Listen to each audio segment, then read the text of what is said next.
All right, I have half of the lap caution.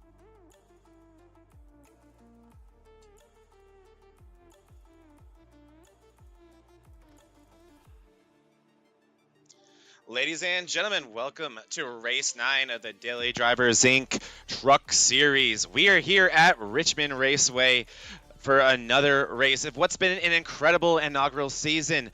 Lately, we've been seeing a couple repeat winners. We started with a lot of different guys visiting Victory Lane, but the past 3 races have been guys joining or visiting Victory Lane for the second time this season. Steve Kirby, Cody Gibson, and Zach Panzarella. This is the second to last, the penultimate race of this regular season before we start our 6th race chase. Zach Panzarella is looking to lock up that championship, but he has some competitors that have been showing some incredible amounts of speed lately. I'm talking Steve Kirby, Cody Gibson, Brandon Lolis, Danny Sanchez. The list goes on, and I know I'm not including some people. My name is whYZee, and I got my partners Johnny Replay and Drugstore Cowboy here with me to take us through an awesome 200 laps here at Richmond. How you doing today, DC? I love you. Oh, right, because this track or this race is for lovers, isn't it? Virginia is for lovers. This is the DDI is for lovers 200. Just it's all about spreading the love. But you know, we're here. We're at a short track, or at least as short a track as we felt like we could we could trust the people on this lovely iRacing service to get around cleanly. And short track racing tends to breed the opposite of love. So we'll see if Temper Slayer here today. Yeah, it's not. You're not kidding at all. Short track racing can bring out the best and worst in everybody. Tempers do tend to flare. It looks like a hot racing surface right now, but as you just saw with that overlay, it really isn't. We're going to be racing into the night tonight, which is typical with the this league. So excited for that. Johnny Replay, what are you expecting in this 200 lap race here at Richmond? I've noticed a trend. We raced Daytona. It was a pretty clean race. No, I believe no cautions, right? Correct me if I'm wrong. Very and few. That was a super speed race. Super speedway. We go to Talladega, and we're riddled with cautions. Last time we were at short track, we were at Iowa, caution free. Yeah. So is it gonna follow the same trend tonight? Oh boy. I mean, I've been racing the officials all week in preparation for this, and to know what these guys are dealing with. And I can tell you if it's anything like those, then I'd be shocked. That this is an amazing group of drivers we got here. They've been known to keep it caution-free in tracks where you'd think it's impossible. But man, is Richmond going to be too much for these guys to tame, DC? But before we go into all that, let's take a look at our current standings as we get into this race. So here we go. We talked going into this that Zach Panzarella is looking to wrap up that regular season championship, and he's close. One good run would make it virtually impossible for anyone to catch up to him. He has that 43-point lead right now over Steve Kirby, but Kirby's going to be fast here today. Currently in 3rd place is Patrick Cowgill. He was just on screen qualifying. Patrick Cowgill, known to also be fast at these short tracks. Keep your eye on him. Cody Gibson, who has lit this league on fire ever since he's joined, currently sitting in 4th. Cody Matthews in 5th place. Danny Sanchez in 6th, also currently one of the few drivers with perfect attendance. Alex Hillman in 7th. Colton Easterday 8th. Geyer in 9th. And if the playoffs started today, Brandon Lolis, DC, would be the last driver in the chase. Yeah, I see. Yeah, all 10 of those guys just very fast. I all of them have shown kind of flashes of that speed this season at different tracks. And even just looking down outside the playoffs, I'm seeing guys that I could realistically see in that top 10 as well. So really, we're kind of stacked on talent in this league. We really are. As I feel, whYZee. Yeah. I mean, yeah, you're not wrong at all. And the gaps, it shows in the points right there. The gaps are so close, especially around that cut line. You see Lolis right there. He's 102 points behind the lead, but he only has he's only 8 points, behind 9th place at Dalton Geyer, and he only has a 12-point cushion to to Graham McGivern over in 11th place. Graham McGivern missing his first race of the season, it looks like. All right, guys, we got just under 5 minutes left, so I'll go ahead and start the driver's meeting. Thank you, all 20 of you, for showing up. Another awesome sized field. Everyone's hearing the drivers meeting here for no reason. 2 races left. Cool. Sorry about that. No one need to hear the admin's voice. No one need to be subjected to that. I feel awful. Back to what we were talking about, guys. I apologize. But the cut line right really now, just shrill and irritating. That guy, you know. So shrill, so irritating. Couldn't agree more. It's like, imagine if he was a commentator of a league or something. But then you look at Glenn Grigsby. He is here, and he is only 11 points behind McGivern. So it's so close. Patrick Calgill, another driver that's here as well. He's 1 point back. Same goes with Tony Pucks. That's only another 1 point separating them. Mark Zab, we know he's so fast. He's only 7 points back. So it's all still to play for in these playoffs, and it's far from over. So a huge race for a lot of these drivers here today. And then we take a look at our team standings. And speaking of all to play for still, Backpack Racing was more than 100 points behind 44 Ever at a point this season, and they've cut that down to 57. Behind them, you have SimWorld Motorsports, who's also been putting together some awesome runs. They're 178 behind, but we've seen how big those, or how quickly those gaps can shrink. The Golden Octopus are over in 4th place, DDI Vortex in 5th, Black Wolf in 6th, and DMZ Motorsports over in 7th place in our team standings right now, guys. Yeah, it's getting tight up there at the top. I think around 4th back, we're seeing that kind of that attendance dip from some of those team members. I think Vortex is getting at least one of their guys back this week, so we should see more points from them. Gold Octopus, I think it's only Stephen Kirby here this week. Yeah, it looks like it actually. As far as I know. And then I believe, let's see, who's running with Cody Matthews on that Black Wolf team. Black Wolf, let's take a look, because how do we not have this memorized by now?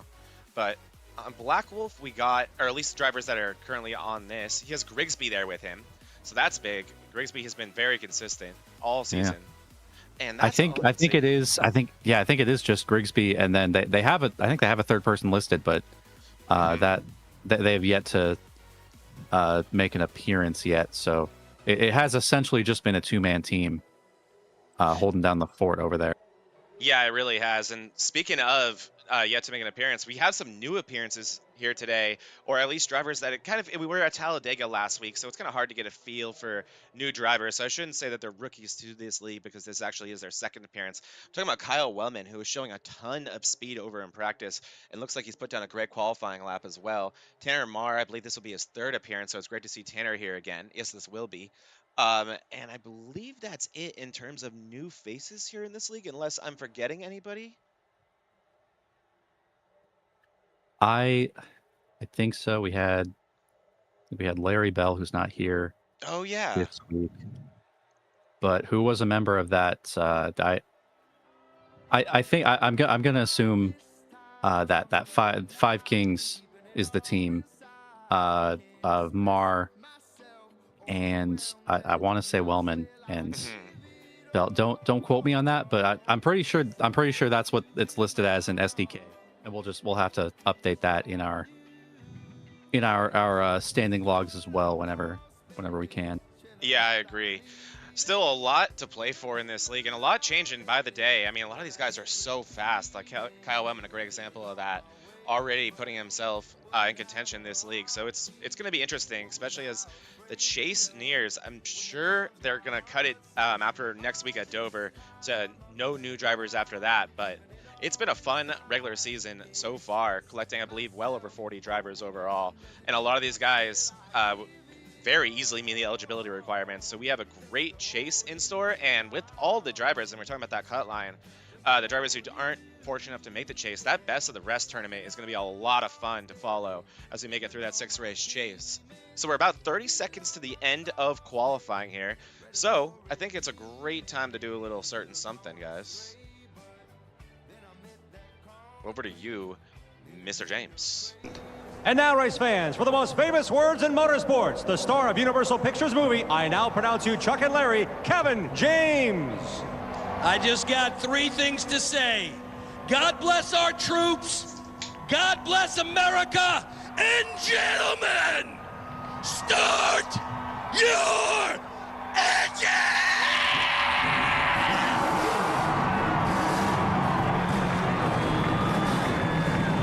It's the second time this week he said to do that, guys.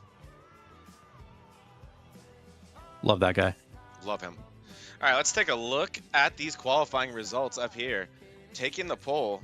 Always going to bring you guys suspense here. Actually, there we go. Kyle Wellman, second appearance in this league, and he's going to put it on the pole. He's going to barely put it over Cody Gibson with a 0.03 difference right there. So impressive lap there from Wellman to put it on the pole. Making it the second row will be Danny Sanchez and Zach Panzarella. Fifth place will belong to Brandon Lois with Tanner Marr starting in sixth. So these newer drivers putting their marks early. Tommy Fox with a characteristically great qualifying effort. Dalton Geyer is going to start in eighth place. Excuse me. Cody Matthews will be in ninth. And Juan Delgado, another great qualifying effort from him, rounding out our top 10. And rounding out the rest of the field down 11th, we got Patrick Cowgill. 12th, Jonathan Casabier making his return after a few weeks of some technical difficulties. 13th, we have Glenn Grigsby. 14th, Mark Zabs. 15th, Dylan Schmidt. 16th, Stephen Kirby. 17th, Christopher Cowgill. 18th, Brandon Ibarra. 19th, Jerry Rose. And rounding out the field will be Alex Hillman.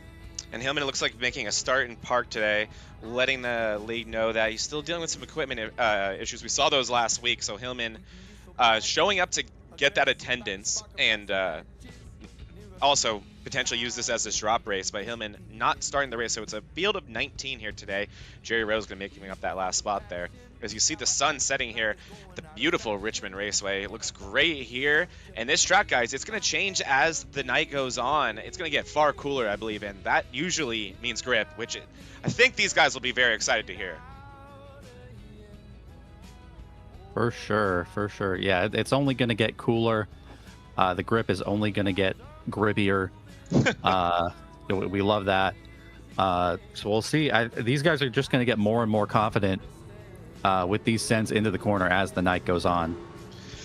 Yeah, Richmond's a funny track where it can really be a caution fest, but if there's enough separation and those long runs start to form, man, they can go on for a long time. It's not abnormal to see a 100-plus lap long run at this racetrack, and you know if there's one league that can do it, it's going to be the Daily Drivers Inc. Racing League. This league's so incredibly clean. So that's going to be interesting to see, guys. Interesting to follow. I am excited. You know what? Something that will definitely be interesting to follow. I don't know if you noticed down in 15. I kind of noticed that. I was reading off Stephen Kirby, not with a great qualifying effort here today, finds himself down in 15th to start this. But we don't know Stephen Kirby to be a one-lap wonder. We know him to be a guy who can put a race together and work his way through the field. So that'll be interesting to see how he navigates that today. I completely agree. Kirby is one of the long-run masters of this league, so one of the few guys where he doesn't have to worry too much about a bad qualifying effort. I think other drivers in this league would have to worry far more about that. Kirby, one of those guys that's just so strong. So we'll be keeping our eye on him as he works his way through the field. Almost guaranteed that's going to happen. As we're getting ready to go green for race 9, the penultimate race of this regular season. It's going to be Wellman on the pole going through the restart zone for the first time. And we are green here at Richmond. Here we go. Kyle Wellman on the inside. Behind them, you got Cody Gibson and Danny Sanchez. Panzarella in 4th place through 1 and 2 for the first time. So far, so good. But you're seeing this field side by side. And it's always loosey-goosey through 1 and 2 here, DC. It absolutely is. That's the big kind of spot right there out of turn 2. These guys throttling up, trying to find the right spot to throttle up through there. Because if you get on it too early, you're going around. And you already see a few guys grazing the wall on the exit these corner. Geyer looking at the outside of Fox. A synchronized spin. Speaking of which, Lolis and Fox with a synchronized spin, and I believe we are going to be under caution through just 2 laps here at Richmond. We are. Just as I was saying, that's for those first few laps. That's the thing to watch out for. That's the bug that can get you. Is you're down there, you're on that bottom line trying to make a pass, and the outside is going to have that run off the corner. So you try to kind of compensate and get back on the gas quicker down there, but you just can't because you're still cranking the wheel.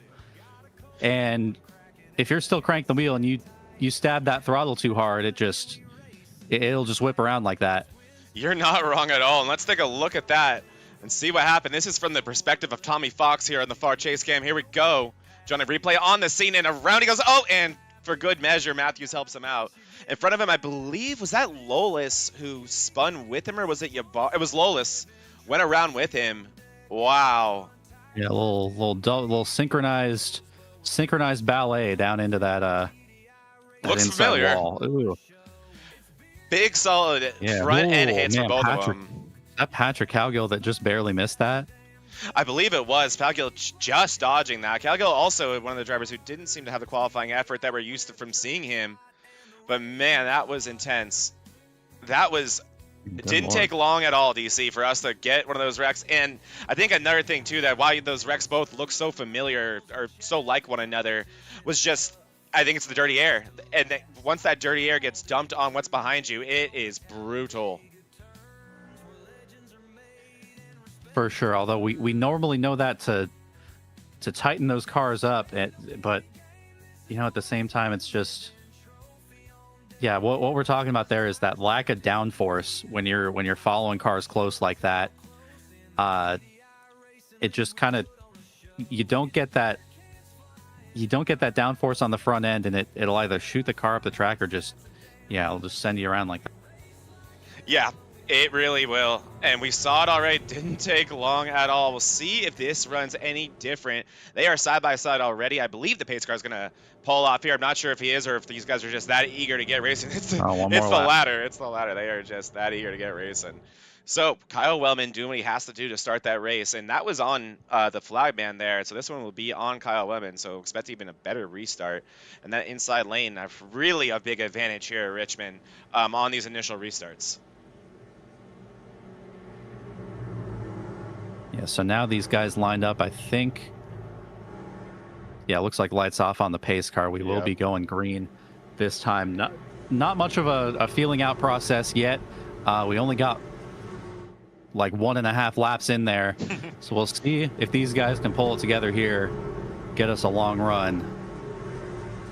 Yeah, that's really what I think a lot of the guys, especially the ones up front, are probably hoping for, is for one of those longer runs. This is a 200-lap race, so this thing can get long if it's a caution fence. Here we go. It's going to be Wellman leading them to green, and he goes right in the middle of the restart zone. So great jump there by Wellman. Go to Gibson. Not really the great restart. Zach Panzarella pushing him down into 1 and 2. Here we go again. And Denny Sanchez with an awesome restart on the inside, looking to capture second place from Cody Gibson. Yeah, Sanchez just hugging that inside line. Sends it in underneath Gibson. Trying to stay on the back of Wellman. Wellman double duty, trying to defend the high side and the low side from this double backpack attack. I like that. That was real nice. And yeah, they're kind of coordinated right here. They're trying to cover both lines. You can see it's making Wellman a little bit nervous. He gets loose on exit there, but does a great job gathering it back up and keeping the speed underneath that 42 truck. Behind them, Panzarella able to get single file, hold on to that 4th place on the restart. Geyer and Tanner Marr side by side behind them, with Cody Matthews running in 7th, Patrick Cowgill 8th, Juan Delgado 9th, and Jonathan Quesabir breaking out the current top 10 here at Richmond. And it is a hornet's nest behind about 8th place as Delgado gets loose. Oh! See, was that Kirby that he got into Kirby. there? That was Kirby, and that left a nice little dent on the ass of Delgado. Oh. Delgado decides to let cooler heads prevail there. He might actually have a little bit of damage there that's making that car harder to drive. Yeah, so that thing might. Oh no! Oh, Kirby's no. around. Kirby around with Grigsby, and the caution is out again. And that's a big one in terms of playoff repercussions. Steve Kirby, one of the few drivers with a chance at Panzarella and that championship. We'll take a look here at what happened to Steve Kirby. Let's see. And that, it looks like, I think that's Grigsby, may have gotten loose after a little bit of wall contact. Just couldn't get off of him, yeah. And it's like, I'll straighten you out, don't worry. Let's take one more look at that, actually. Go a little bit further back. I'd love to see what happened there with Grigsby. Is Kirby going to bring it down in the pits? Probably for some damage. Here we go. Probably be the faster pair. Yeah, it could be. It likely will be, DC. And yeah, look at that 30 going a little bit too straight there. It's tight. He doesn't hit the wall, but gets loose on exit. Down he goes. Kirby, an innocent bystander. And he definitely gets the worst of it. Yeah. And that's great that shots. backstretch is like, that backstretch, it's kind of deceptive in the way, like you think you had the wheel straight and that you're out of the corner, and that just kind of, it looks like, I just heard over the radio. I'm not sure who that was. Might have been great. Yeah, I'm not sure who that was, but I think just overcorrected and got down into Kirby there. So Kirby, frustrating right there, trying to make his way through the field. And we talked about an uncharacteristically not fast qualifying effort for Steve Kirby. And while we said he's going to have the long run speed to make up for it, that is the problem about those poor qualifying efforts. That's what that leaves you open to. Yeah, that's, and I think we've all been there before. You know, you go out there and maybe you scrub your, you go out there with just kind of a slower first lap and you mess up the second lap and you're like, okay, I'll make it up in the race. And then something like that happens. It tends to just always happen that way when you have that. It's the racing god's way of kicking you when you're down. Yeah, and they tend to do that as often as they possibly can. That's a really good point right there. So it looks like this will likely be one to go. Yeah, it is side by side. These guys are getting ready to line up one more time. No one bringing down the pits other than for damage repair. It looks like about 50 laps of fuel up. We've been told by these truck drivers they can go maybe give or take 5 laps, maybe get up to 55. So here on lap 14 out of 200, absolutely no reason to be getting to be getting tires yet. 4 tire sets available to these guys. And these caution laps will probably bring bring it up to like 60 or so. It's a great point. It likely will. Is Wellman going to continue to control this race? Off he goes. And another great restart. That inside lane working wonders for Kyle Wellman, doing a great job as here we go into 1 and 2 again. See if Danny Sanchez is able to do anything about Cody Gibson and get that second place that he's clearly had enough speed for. Out of 2 we go. All these drivers giving each other some space. It's been a little bit of a messy start to the race. Maybe one to get a long run in here, but we'll see as the teammates of Panzarello and Geyer are side by side. Oh man, a little bit of contact to the teammates there. Space. Yeah, I think Geyer caught the apron there. Uh-oh. Into 3 and oh, hang on to her. Wow, what a save by Cody Matthews. You were right. Hang on to her. Oh no, Geyer gets loose. Mayhem. Another great save as the 36. He loses a lot more track position than Matthews did with his save, but nonetheless, he's going to keep the truck in good shape. This restart, definitely one of the crazier ones we've seen, but keeping it straight so far. Quesabir looking to the inside right there of, I believe that is Lolis. Yeah, I'm sorry, that's not Lolis, that's Yabara. So Quesabir doing a good job getting through this field as well. Yeah, I think it looked like what happened there. Geyer just clipping the apron there, going up the track on exit, tightening up into Panzarella. A shallower entry than I think Mar was ready for into turn 1, and that led to contact. So I think that 36 has a little bit of rear end damage. He was luckily able to collect it on exit, but he's going to have to nurse those tires now. Looking at the rear end of the 36, yeah, you can see a tiny bit of damage, but man, it really is one of the worst places to open. And then grazing the wall there isn't going to help either, but maybe the 36 trying to get a feel for that truck right now. The rear end, one of the worst places to get damage at this racetrack, really makes the truck unpredictable, makes it loose in all the wrong places. Cody Matthews is not scared after his little run in, as him and Tanner Marr are going to be side by side out of 4. Behind them, you have Case of Beer mixing it up with Yabara. Action everywhere on this track here at Richmond. DDIRL putting on a show per usual. And you look at the way the guys race this track in real life, and it feels like you're like, gosh, give me some room, man. But like, that's just kind of how you have to run. That's kind of how you have to run side by side, is just door to door like that to stay competitive. But I mean, obviously in real life, you don't have to worry about netcode and all that. And those guys are professionals. But, hey, we're damn close. That's what the song says. Yeah. Hey, close enough. Yeah, definitely close enough to put on a show like this. This is some good stuff we're seeing out here. I'm seeing Tanner Marr with some great long run speed. Stephen Kirby recovering from that earlier incident. He's already worked his way up to 13th place. Got around Glenn Grigsby, the car he had that earlier run-in with. Next up would be Dylan Schmidt. Dylan Schmidt returned the DDIRL recently, and he's been doing a great job, currently running in 12th place. In front of him is Lolis. Lolis has just been so consistent this season, but hasn't had the finishes to show for it. Lolis currently running in 11th place. Up front, it's a lot of the same. Kyle Lemon doing what he has to do. Gibson has been able to gap Sanchez just a little bit. Behind them, you have Panzarella. Points racing once again over in 4th place, it appears. Comfortable to sit there right now and not seeming to have enough speed to really do anything about those top 3 drivers, those backpack drivers and Kyle Wellman, but having enough to keep Cowgill and Tanner Marr behind him for the time being. This, I believe, guys, is our longest run of this race so far.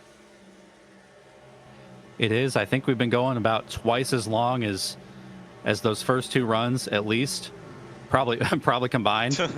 And yeah, now these cars are able to spread out. You can see now out the back of Tommy Fox's car there. You saw the line that Geyer was running. There is kind of a difference in the lines you can run around here. You'll see most guys opting to just hug the bottom, but sometimes you later in the runs you can make that top and middle work, and downshifting is an option. We'll see how many guys decide to go there with it, but it is an option. And we're that seeing is Geyer available. do it. There is Geyer going into 3rd gear, and you're right, and he is using that top lane to kind of make it kind of obviously a wider arc, and it's really becoming a momentum track for that 36. This appears really, doing that early downshift, keeping the revs high, completely different than someone that we're kind of seeing hug the bottom is Panzarella right here, and we know this driver is not known to ever shift. So here we go into 3 and 4 for him, and you will see the contrasted driving styles here, completely bogging down the engine all the way down and exiting so much lower than someone like Geyer is, as you see him using the top, but then going to use a lot more of the racetrack here and exit as he gets loose and does a nice job saving it. We'll see what someone like Kyle Wellman's doing right here. Here's our leader, Kyle Wellman. He's going to go into 3 and 4 here. Similar to Panzarella, but really, really smooth and higher momentum, not anywhere near as bogging. And you see how willing you have to be to get loose, to be fast around here. Into the wall goes Wellman. That's going to open it up, actually, for Gibson. So we got a battle for the lead. Battle for the lead here, Wellman and Gibson. Wellman got the run off of the corner there. He's able to keep Gibson behind him. Running about, shading about half a car length up the track through the corner there. Not enough of a gap for Gibson to squeeze through, but just kind of giving him that extra room to pull down into to drive off. And yeah, able to put that gap back in between himself and the 5. Yeah, it really is. And so we always have Johnny Replay searching around the track for other action. So what are you also seeing out there, Johnny? Anything different than what we are? Or what's your overall vibe right now? I mean, everything seems kind of single file. You do get some guys getting close to each other, but other than that, racing with a lot of respect, trying to make sure they're not, turning each other. Definitely a word of advice for these guys not to do that. Yep. Yeah. What was that? Sorry? Oh, just the same guys that you have on screen are the guys I'm watching right now. They're pretty intense. Yeah, Case of Beer and Lolis right now, side by side through 1 and 2. Case of Beer, during practice, talking a lot about how he was loving that top line and was using it a lot. Him and Stephen Kirby had like a 10-lap battle during practice with Case of Beer using that top line. I was hearing him talk about just really using those hash marks as his guides. Is wow. Little crossover there. He's going to go for a BOGO special on Cody Matthews. He had that run. Matthews putting the squeeze on him a little bit there. Case of Beer in turn, trying to squeeze him up to the top of the track. Trying to make this move before Lolis can follow him through. Nice maybe move. Put a gap on these 2. Case of Beer, buy one, get one free. And he's all the way up to 8th place with that new paint scheme looking good right now at Richmond. Run the Daily Drivers Inc. paint scheme. Case of Beer, a member of Vortex, DDI Vortex. Doing a good job out here. He had some connection issues, some PC issues for a few weeks, but he seems to have it figured out, hopefully.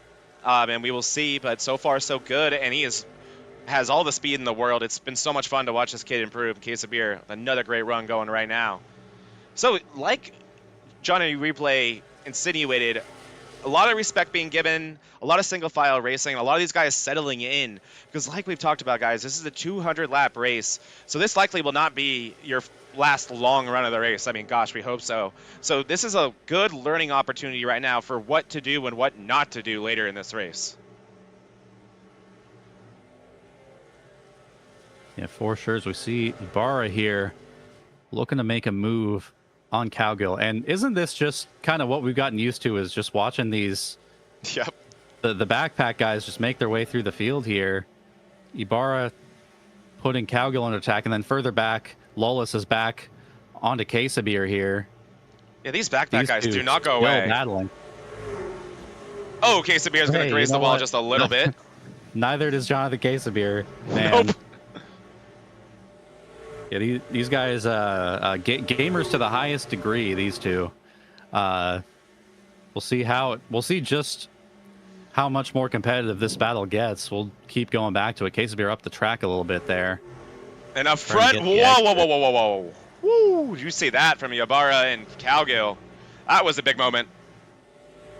Yeah, it looks like that top lane in general just really effective here at fighting off these clearly faster cars at this point. Ooh, Cowgill misses the corner there, I think, unless he's really trying to go high and see what he can do with that run. Or maybe he just says, you know what? Take it. I've had enough. Yeah, there we go. And sometimes that's a good strategy. Sometimes if you see that gap in front of you closing, you might be saying, you know what, hey, pull me up to the next guy. Yep. You're faster than me. You're probably faster than that next guy. Pull me up to that next guy. Open the door for me. Make it that much easier for me to get that spot as well. Yeah, that sometimes is the best strategy, especially this deep in a run. Holding each other up is not going to do anything good. Speaking of someone that's really showing some long run speed, Tanner Marr up to 5th place, and he is reeling in Panzarella right now with the purpose. So Tanner Marr really showing in the deep parts of this run, because we are in the thick of it now, guys. If you have not taken care of your stuff, you're paying for it now, and if you have, you are getting the fruits of your labor. And Tanner Marr, one of those drivers, really putting down fast lap times right now. For sure, yeah. We look at, maybe we go to the cockpit view, see exactly what he's doing. That's doing it. Let's get some inside information here on Tanner Marr, so we can all replicate what this guy's doing. So, not gonna shift. He's gonna keep it in 4th gear. But what I'm seeing, DC, and this information isn't available to us, but I feel like I'm seeing this. I don't think he's braking very much. I think he's rolling it. That's definitely a possibility. You know what though? I don't know if that's the case though, because if you look at how, yeah, I'm gonna point something out here when he goes into turn 1. So the car turns down I guess bad example there, but the car starts turning down the track and his wheel barely moves. Right. Like he doesn't really have to turn the wheel to get it down to hit the bottom. Which is usually using brake, right? And then he starts using that wheel kind of more in the middle of the corner. You're right, and that's usually the sign of using the brakes to turn the car. Yeah, and then he unloads the wheel as he's getting back to the gas, which is rule number 1 of what to do. And he's making really good progress here on Panzarella. Panzarella losing time overall to Gibson and Wellman by quite a bit, about 3 seconds now. But keeping Sanchez within grasp, but Sanchez is also really, really solid right now. So Panzarella does seem to be falling off quite drastically. The good news for him is that Ibarra and Cowgill seem to be on the same trend as him, but Tanner Marr is on a whole different wavelength right now as that 04 looks linked up. Yeah, he's the 04 this week. He was the 3 last week. What will it be next week? We don't know. He was the 7 the week before that. Whoops. But yeah, we got him a number that I think he'll be able to stick with now. That the iRacing gods won't take away from him. So we tried to give him the 0, but of course, the pace car takes that number. Yep. I guess. So made a whole fuss about it. Be figured out. The pace car did, not Tanner. The pace car, yes. Yeah. As you see Tanner now trying to experiment. Oh, I just heard something there. It is potentially close to pitting time, but not yet, I don't think, DC. As here goes Mar looking to the inside of Panzarella now, so it looks like he was trying to use that outside. I think what you may be hearing too is drivers like Jerry Rose, who's currently going a lap down, communicating, yeah, that is probably it. He's going to hug the bottom here, making sure this is smooth for these drivers that are lapping him. So that could have been what you heard. And that's something these drivers are dealing with now. Is, Tanner Mar looking to the inside of Panzarella. Might only be a matter of time here for this 04 and the 12. No, but I thought I heard that expensive sound. Contact with the wall, but maybe just a little bit. Maybe, I mean, this is that point in the run where people are just grazing it every other lap, so I would not be surprised if that was something we heard. And you're also just seeing this deep into the run, whether or not you've protected your tires as well as Tanner has, it's very, very difficult to pass this deep into this run. Whoa, hold on to her, Tanner. Ooh, wow. really? Nice Tokyo drift there from Mr. Mar. And we've seen that, and you know what? That's, I guess that's the other surprising thing is that we've seen. I feel like I'd expect this car to tighten up this late in the run, but the fact that he's getting looser. Yeah. And I mean, as we know, fast is loose, or loose is fast, or I don't know, however you say it. Fast is loose and loose is fast. As you see, is that that's Dalton Geyer. So there it is. Our first car to pit is Dalton Geyer. There he is right there. So lap 52, first lap that we're seeing someone bring it down. And look at the difference here. This guy's going to go around his teammate Panzarella, and that 36 just going to laugh. Oh, Wellman going to bring it down as well. Look at this. Wellman and Gibson are 2 leaders. And then Patrick Calgill as well. Top of your screen. Calgill going to be pitting here as well. So this is interesting, DC. 54 was the window if this had stayed green, but that's all these guys were interested in running. Yeah, you know, I mean, the window was actually something more like, it was like 40, 47, 48. But obviously no one wanting to come in that early. So I think a lot of these guys were just waiting for somebody to jump. And Geyer did, and now these leaders have, so I assume a lot more of the field is about ready to jump on some fresh tires and make it to the end of this stage. Yeah, I would assume so. So Panzarella is going to inherit the lead. He's going to lead that lap, right? Still somehow keeping Tanner Mar behind him. So Panzarella going to collect that bonus point for leading that lap. Currently our points leader, and he's going to take any point he can get right now. So Panzarella going to lead that lap. Going to likely bring it around. We'll see if he pits this time in. Gonna try to bring it in. Oh! Panzarella misses the pits, and Tanner Mar gets into him. Abort. Oh, man. Give me a redo. And I think we saw Delgado do that shortly before Panzarella did. The teammates did it. Back to back. Yeah. Let me know, John, replay when you have that queued up, as Panzarella's car is in rough shape. Yeah, I believe Delgado might have actually... I think he at least got it pointed into the pit lane enough. But, oh no, I think he had to tow. He's in his box, I think he towed. We'll see if we have footage of it. Yeah, we're going to look at what happened to Delgado here. Here we go. So this is Delgado first.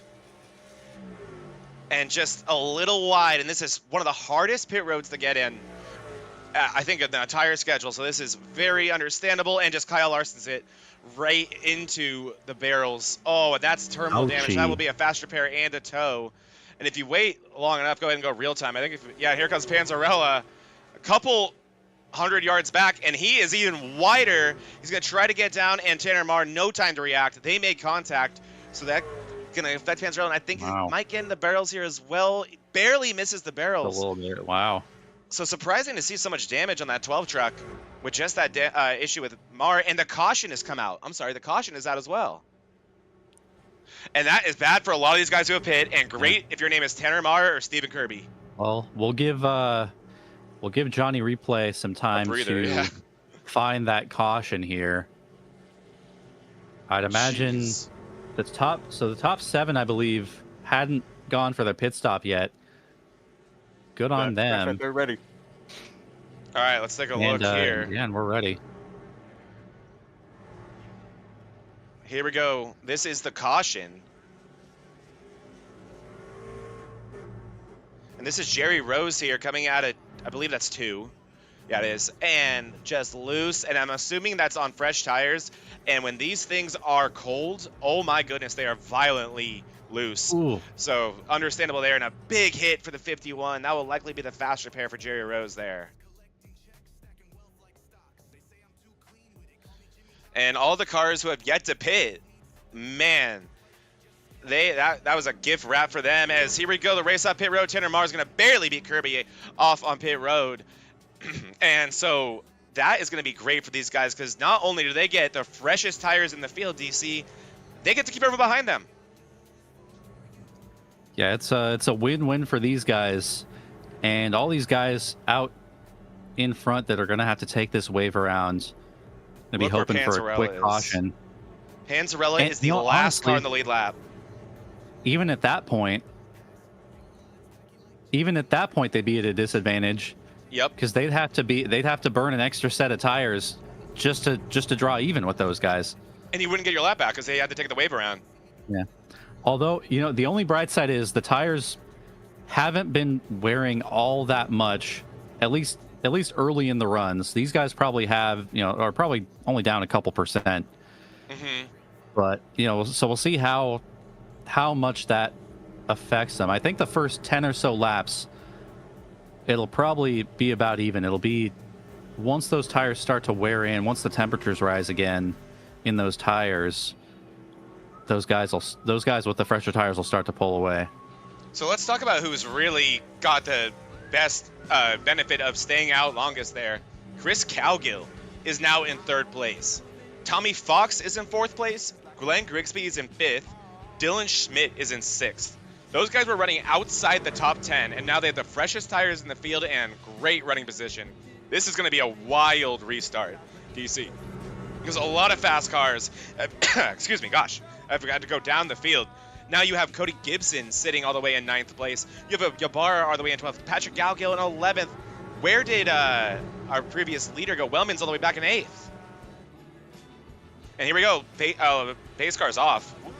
Let's take the music off, my bad. Getting ready to go green speed, Tanner Marr. And we know he was really, really fast. He's going to lead Stephen Kirby on the outside to the green flag. And here we go. Chris Cowgill in 3rd place with Tommy Fox on his outside. A lot of action behind them as these guys are not going to want to wait. And also the wave around drivers just now getting there. You see Mark Zabek and Zach Panzarella side by side. Up front, you have Tanner Marr pulling away a little bit from Stephen Kirby. And it is crazy where Dylan Schmidt is. Delgado. Oh. Yeah, Delgado right there on the outside, recovering from that mistake. Oh, man. Oh, 3 wide. Oh, Cowgill and that's into Kyle Wellman. Wellman with a tough situation there. Wellman had so much speed. He led the first 50 laps of this race, and just like that, he's got damage. We'll see how much that impacts Wellman. In front of them, you have Cody Gibson trying to recover. So all these guys not wanting to be patient, wanting to use this opportunity. There goes Gibson to the inside of Grigsby. What an aggressive move by the 5. Yeah, it's just rush hour traffic right now in the middle of this field. It's Cowgill. Oh, car in the wall. Oh. I think that was Wellman back there. Oh, and Yabar is around. Oh, that's Lolis. I'm sorry. Lolis is around. Ooh. Lolis in the wall. Caution's out. Good Lord. Wow. Catch your breath, Johnny Replay. Catch your breath, DC.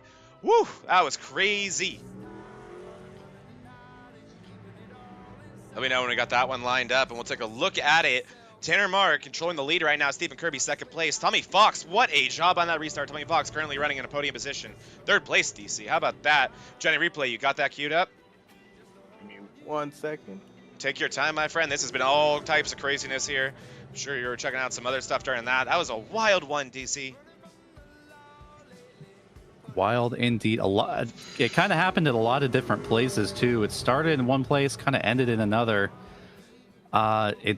I think it started with Wellman going into the wall off of somebody's nose, but then it ended somehow with Lolis backwards against the wall.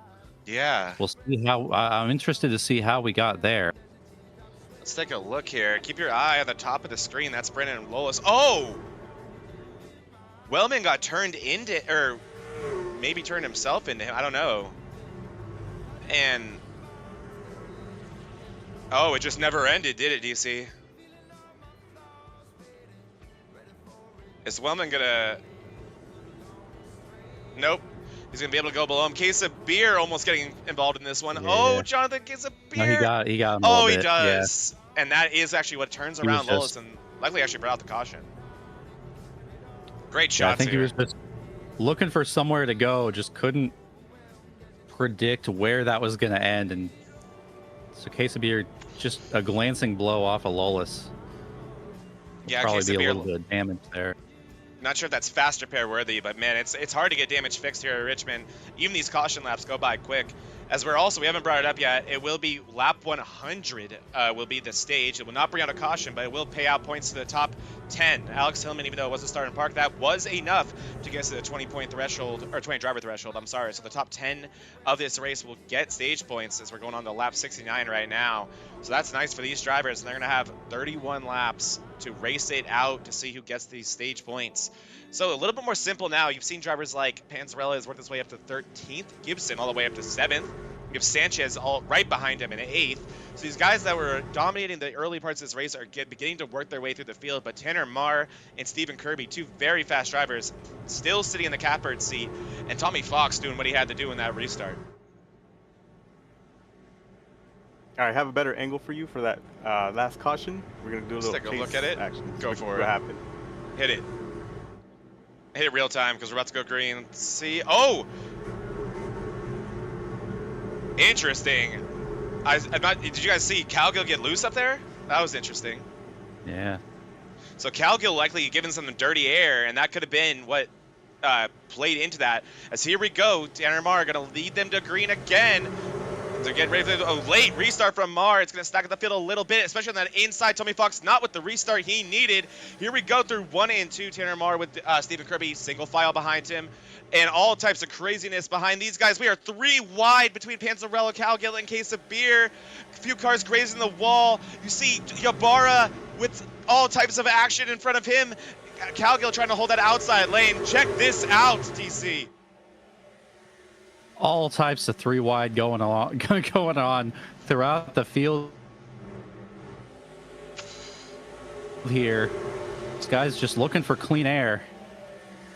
This is as crazy as it gets. Look at Ybarra and Grigsby mixing it up. Yeah, Panzarella really trying to hug that bottom right there. You can see that. So we're not under caution. There we go. And look at Schmidt looking to the inside of Tommy Fox. All those guys on similar tire situations, but not the ones up here, as this is just an absolute cluster, you know what. As Cody Gibson also not really making the forward progress that I think you'd expect out of him right now. Panzarella and Calgill almost make contact through 3 and 4. Man, there's not an inch being given here as Panzarella's going to look to the inside of Grigsby with Ybarra trying to pull away from this group. Panzarella, oh man, just getting close to that rear end of the 4. Trying not to get too close is now, yeah, Grigsby on the outside. These guys just kind of trying to navigate that. Patrick Calgill stuck up there on the outside. Now it looks like Sanchez going for the move here on Tommy Fox for 6th. Anywhere you look, it's just some side-by-side action, and Danny Sanchez doing the best job besides Cody Gibson of these other strategy cars making their way through the field, the ones that know they have the speed. You also see right behind, loose goes Panzarella. Big loose moment there. Somehow saves it. Gonna try to slot back in, but you know those tires aren't happy with him, as he's gonna have to try to cool those off. Keeps Wellman behind him right there, but I was just about to get back at that. Wellman has recovered nicely. You do see some damage on the fender of that 42. He's gonna look to the inside of the 12 right now. You saw what looked like the 4 was trying to go 2 for 1 on Tommy Fox, and then his teammate Sanchez up there. Sanchez got the run on the outside, was able to hold position, but now Wellman trying to find a spot underneath the 4. Oh, are they 3 wide? They're splitting them. Wellman and Ybarra mixed it up. Panzarella on the outside of all this. This is absolute insanity. Panzarella's going to clear them both, it looks like. Barely does, right in front of Ybarra. They figured out it doesn't look like they want to go 3 wide this time around, but this thing is far from over. Still side by side here. Wellman now. Oh, a little bit of contact on the rear end there, I think. Little bit. Shoots him up the track just a little bit. These two mixing it up. Oh, banging doors into the entrance at 3. These guys they're negotiating some room, and they cannot come to an agreement.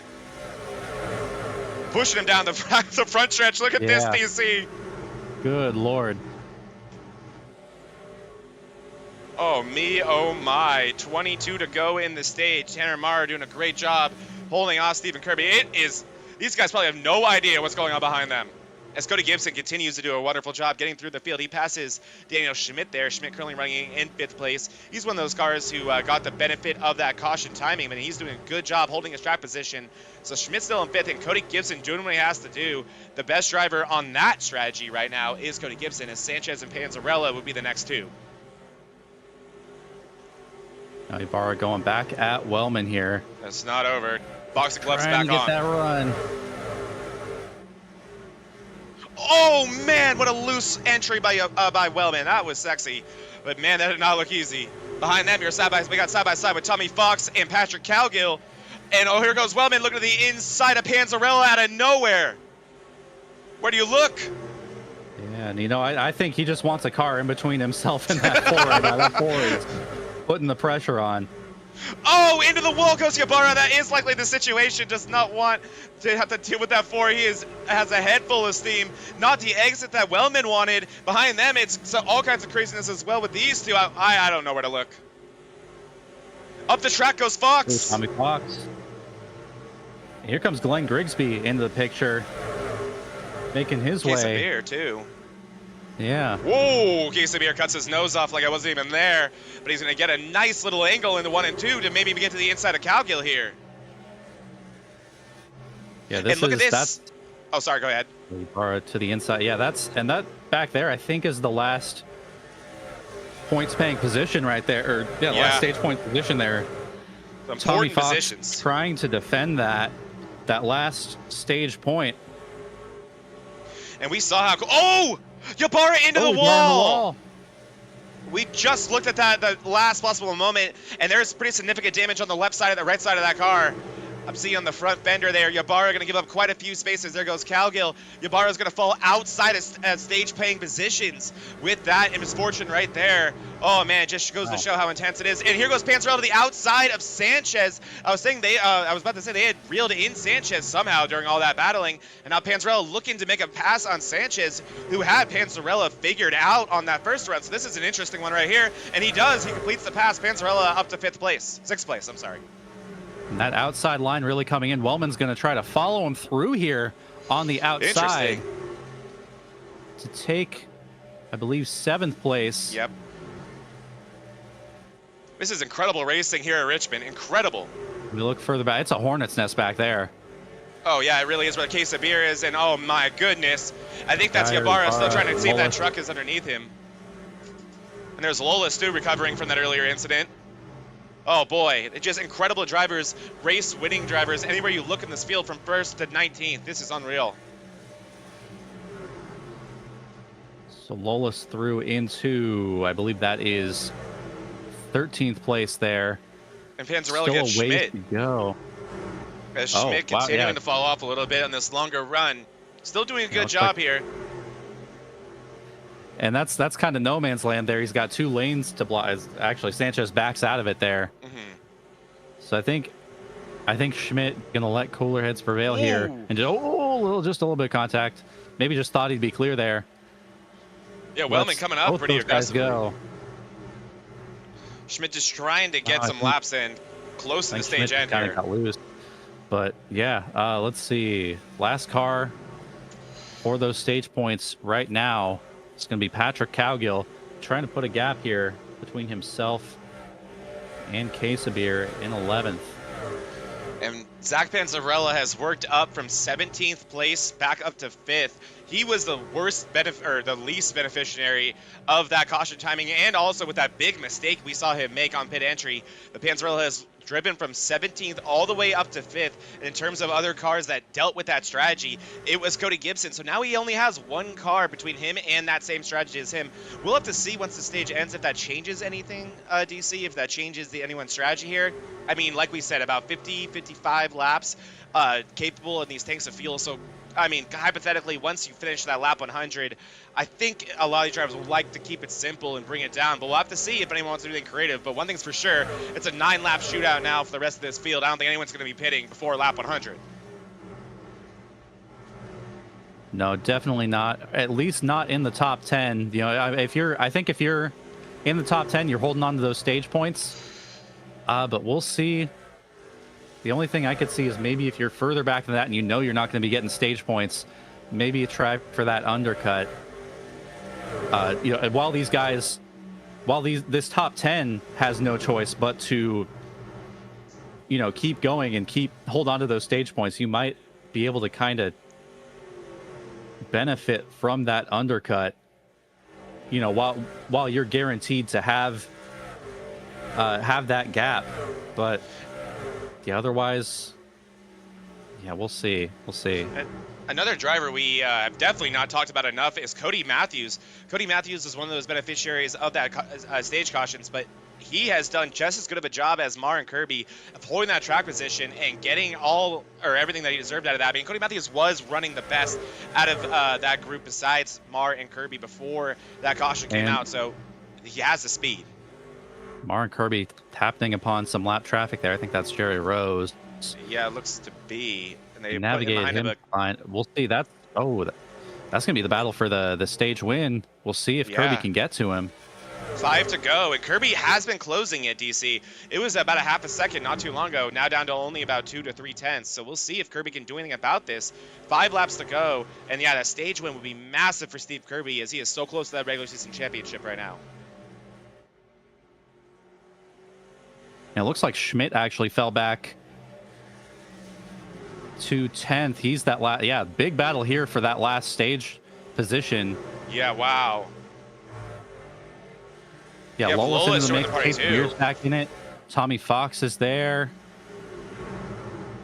Absolute craziness here, but this matters. These stage points, only 2 races to go in the regular season. These are incredibly important. Here we go. Wide.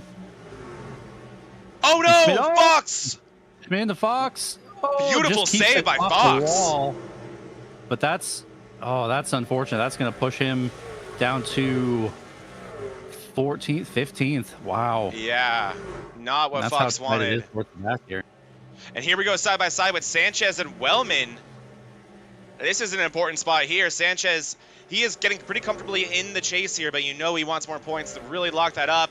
He's going to be looking for 6th place here on Wellman, looking on the inside. 2 to go in the stage. Tanner Mar has put a half a second in between him and Kerber, so he's doing what he has to. Great job by Mar.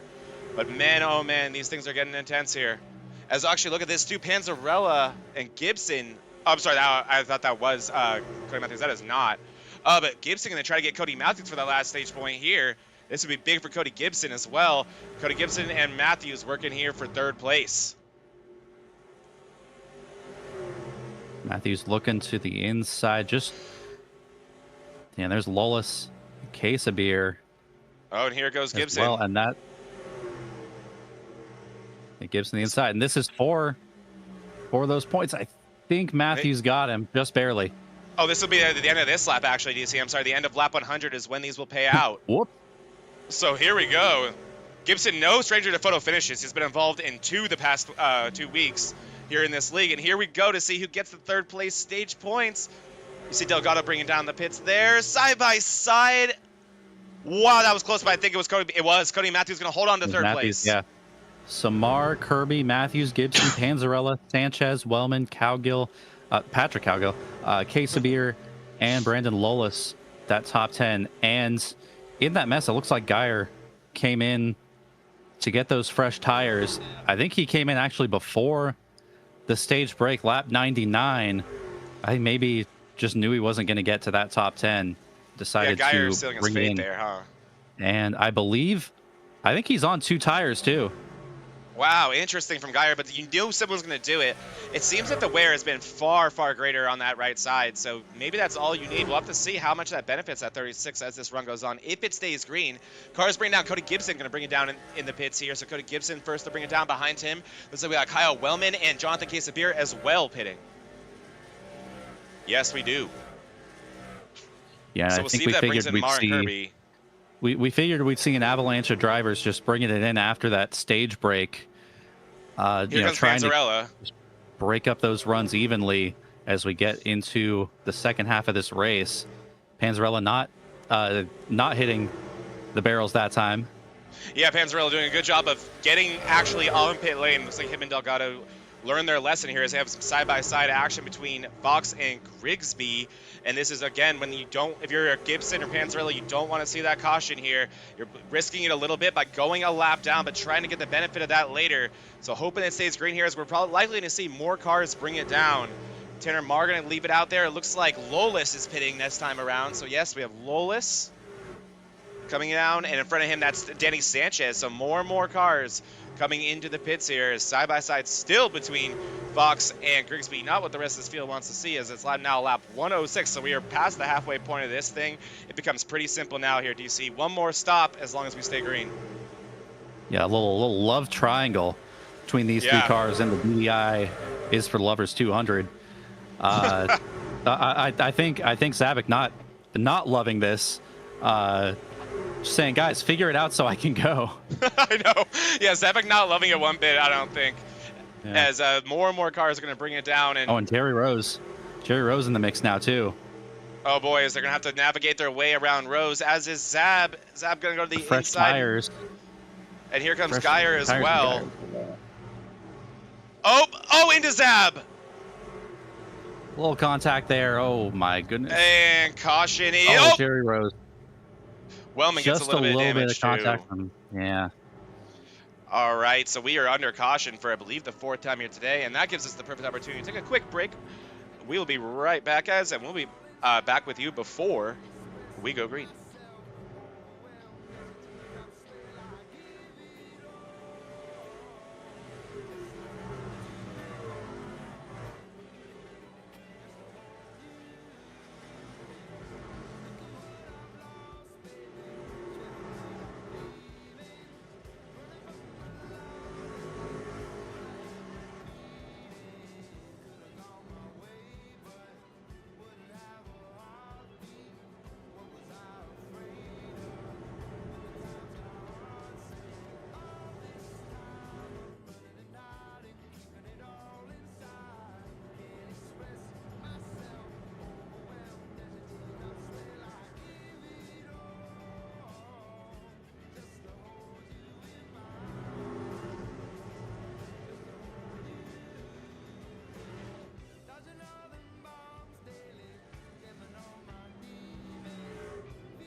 We are back here at the DDIRL at Richmond. Johnny Replay, you got that wreck queued up for us? Yes, I do. We saw it live, but let's take another look at it. So Zabik on far older tires than the 36 of Geyer. Geyer gets in very, very hot. Maybe a little bit of net code there, but nonetheless contact for Zab, and around he goes. And we saw a few other cars pile into this. I think we saw Wellman and Jerry Rose get the residual little love tap from Jerry Rose there. And then Wellman coming through down the middle. Actually, so it looks like Wellman gets away scot-free as well. So not too bad there. Thank you for that. It was awesome sights, Johnny Replay, as we're getting ready to go green here again in the DDIRL. But man, talk about two guys who just cannot catch a break, DC. And that's got to be Zap Panzarella and Cody Gibson. Yeah, for sure. Well, Cody Gibson caught a little bit of a break. He is the lucky dog. But now he gets to start behind everybody. He got some, I mean, I don't know if he got down pit road to maybe get some fresh tires, although that would mean he did not using that, expending that extra set. So yeah, probably not. As here they come around. One more time. The second time this race, Panzarella, Wellman, Sanchez, and Lola's going to take the wave around. Man. And again, the same cast of characters looks like going to benefit. The two Cowgills, Cody Matthews in third place, and Mar and Kirby going to keep their stranglehold on this race. And it looks like this one, yeah, it looks like this one's going to be delayed. We're not going to be going green. I think the 51 of Jerry Rose coming out of pit road kind of threw everything out of whack as just a far lot as to figure out here, the yeah. wave around guys. And so I guess instead of all these guys starting on the backstretch, that was, or a bunch of black flags needing to be cleared. This is kind of what you had to do. Although, that's going to send Gibson to the back. Yeah, so while Gibson got that lucky dog, it's one of the unluckier dogs you'll get. As you see, there it is, Gibson getting passed by all the cars who get their lap back anyway. So yeah, just not enough time on track for Gibson to be able to take advantage of it with an extra pit stop, and because of that, really not what Gibson, I think, wanted. Really ends up losing track position. He's all the way down to 15th now. Panzarella in 12th as we get ready to go green here. Here we go, Tanner Marr gonna lead them to green. And it's going to be Kirby behind them again. Cody Matthews in 3rd. The 2 Cowgills, Patrick and Christopher in the 4th and 5th. Another brilliant restart from Marr as this field goes through 1 and 2 again. And you're going to be looking again for Cody Gibson and Zach Panzarella going to be waking their way through this field again. Here goes Panzarella to the inside of Jerry Rose. And that's the thing with a lot of these wave around cars. They got to pass lap cars too, DC. Oh, Wellman's coming as well. It was around the outside of Geyer and then the inside of Jerry Rose there. He's the one, he's the one I'm definitely looking at. He was the pole sitter today. Seems like he's had the most raw speed and the will to make it through this field. As Wellman really aggressive moves there to start that restart, and this has been a wild one already. As you see Chris Cowgill work on the outside lane. One of my favorite things about Richmond is just all the different. Oh no! Synchronized spins again. Zabek and Grigsby. Caution is out again. The second synchronized spin of the day. We're gonna have to make a graphic for that.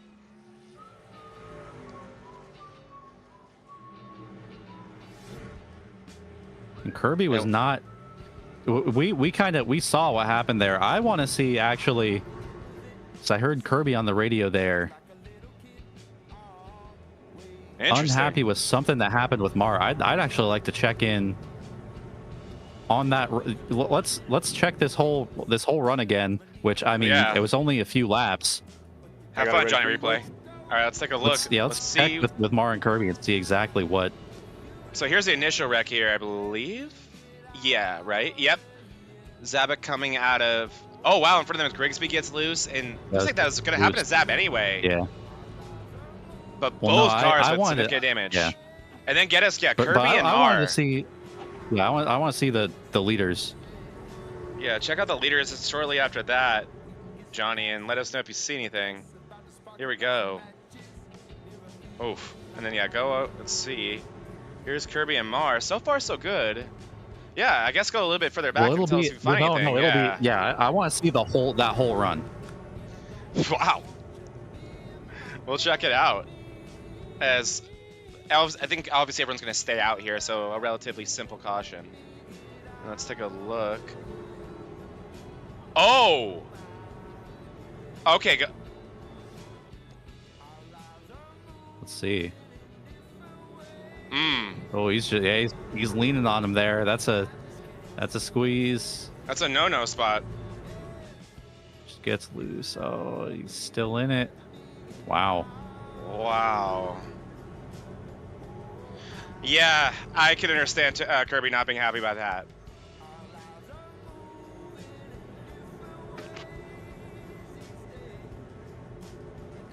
As I don't... Wow. During that restart, Panzarella has worked his way up to 6th. Gibson up to 10th. So good progress by those two. Sanchez up to 8th. So these guys have done what they have to do so far. Panzarella already back up in this pack. And there it is. You see Fox and then Sanchez and Lolis also not saying die at all in this race. Lolis has done a fantastic job so far. This will likely be 1 to green here. It will still be Marr and Kirby, and we'll see if there's any residual beef from that, DC. Well, listen, DDI is for lovers, okay? Uh-huh. Maybe not here at Richmond today. Yeah. Quick note for the Juan Delgado fans out there. Delgado looks like he got some damage. He's now 21 laps down. He's getting that car. He's pulled it back to the garage, getting it fixed. We'll see. Oh, there he is. He's on track. I'm sorry. Delgado is on track. So Delgado looking good right now. But 20 laps and, down for Delgado. Quesabir in the pits as well, I believe. Yeah, I saw that. He started to have those connection issues again. Maybe he's gone a lap down. Yeah, that's unfortunate for Quesabir as we're getting ready to go green here. It's going to be Tanner Marr and Stephen Kirby again. These guys had a tough time figuring things out last time, and here we go through 1 and 2. We'll keep our eye on the lead. Here we go. Kirby right behind Marr. He's going to look to his outside, it looks like, and Patrick Calgill showing his face up front for the first time since early in this race. Calgill looking strong here. He's going to file in behind Stephen Kirby, and here we go through 3 and 4. Chris Calgill still using that top line. Chris Calgill track.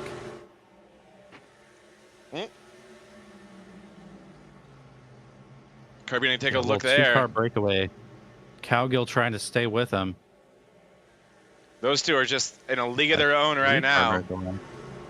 Panzarella looks to the inside of Schmidt. He's going to complete that pass for 4th place. So Panzarella collects 2 places already, and looks like Sanchez has followed Panzarella through the field. And Cody Gibson not far behind. He's going to look to the inside of Schmidt right here. So here we go. Schmidt, not with the restart I think that he wanted, but still keeping that 92 clean as he's going to fall back. It looks like if Gibson can complete this pass, he would fall back to 7th place here. Lowest behind them. Up front, Tanner Marr holding off Kirby for the time being. Kirby with the head of steam. And here we go. Tons of action back here. Oh, 3 wide. 3 wide back there. So it seems like Calgill just trying to facilitate, give as much room as possible out there.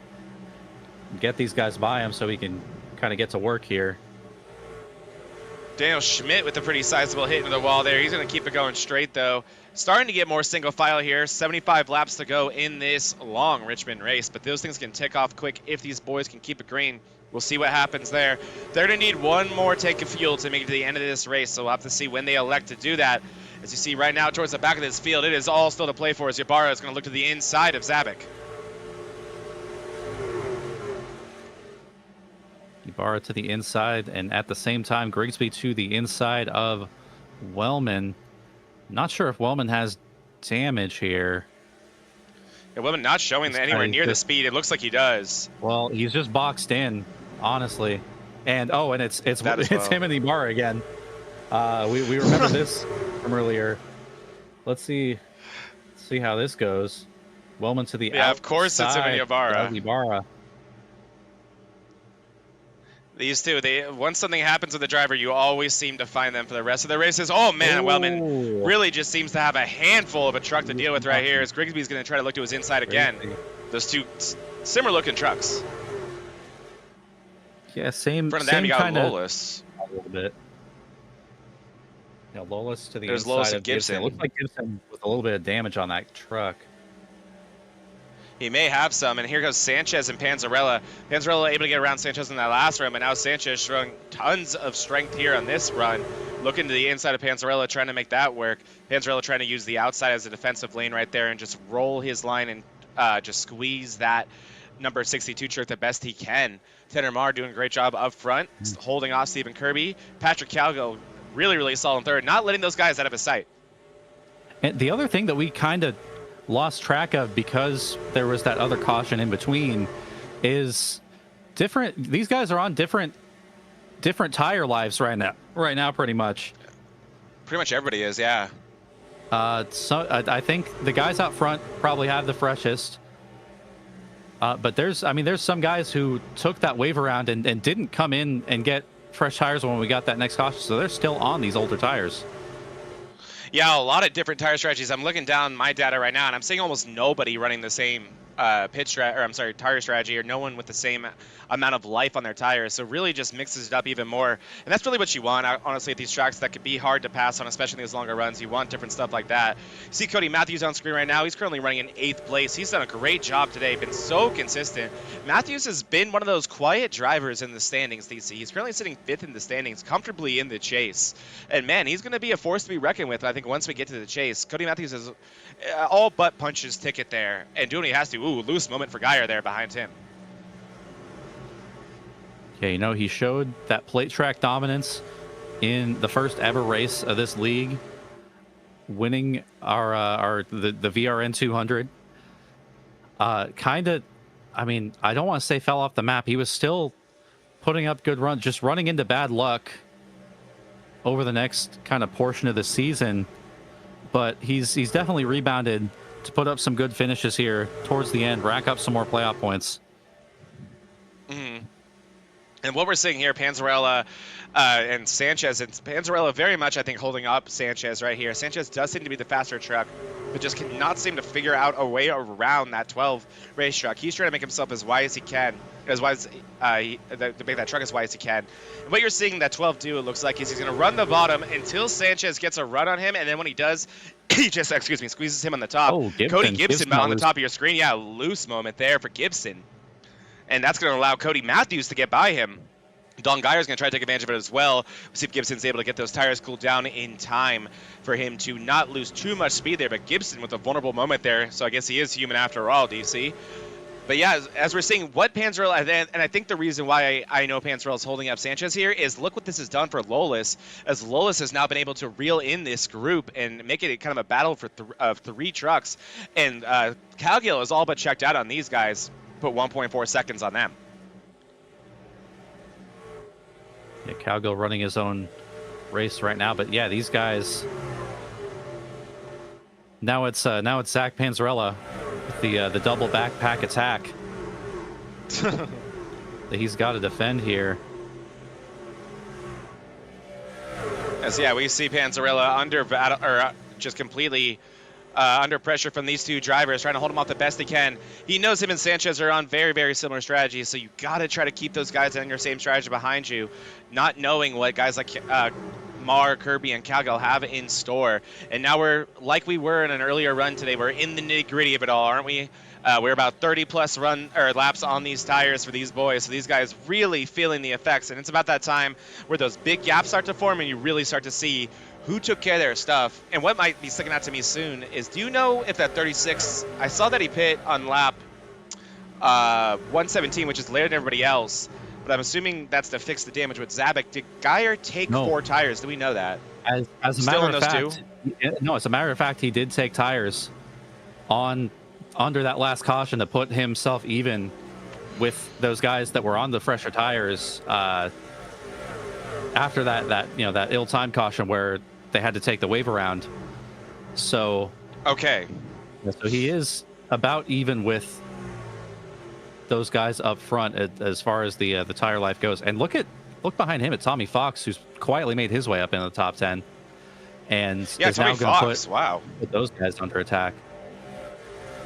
Fox piecing together a brilliant long run right now. He pit back on lap 109, and that's actually 8 laps before even Geyer did. So Fox has done a great job taking care of his stuff. That truck is shining brightly underneath these Richmond lights, and he's looking good. It's looking as pretty as it is fast right now. So good for Tommy Fox, currently sitting inside the top 10. Up front still, Tanner Marr starting to put a little bit of a gap on Kirby. It's up to 0.6 seconds. Nothing too crazy, but Tanner Marr, he did seem to be one of the strongest trucks in that first long run we got, and it's been a lot of the same since then. He's under attack on the restarts, quite obviously, but man, if he's able to, if this thing gets stretched out, that 04 really comes alive. And we are approaching the fuel window here over the next several laps. We'll see if anybody goes for the short pit, and goes as soon as this window opens. And you'd assume that would be about 7 laps. You have a little bit of leeway. You could come in about 146, 147, I think. Oh, I see someone pitting. I see Ybarra in the pits. Look at that! Wow. Huh. Or maybe fixing damage. Maybe something happened there. Yeah, we'll see how long this pit stop is. Or maybe his fuel his fuel apps are telling him that he can make it. I mean, we said 55 could be possible, so Ybarra is going to have to be mindful of his fuel, but by all means, I guess, why not? Yeah, 4 tires, and that was a normal pit stop, so Ybarra going to gas it up, and he's going to make this into a pretty simple race for himself. He's going to have to be mindful of that fuel, like I said, but he does get to take advantage of those fresh tires earlier than everybody else does. And he also, once again, you have to pray for no yellows here.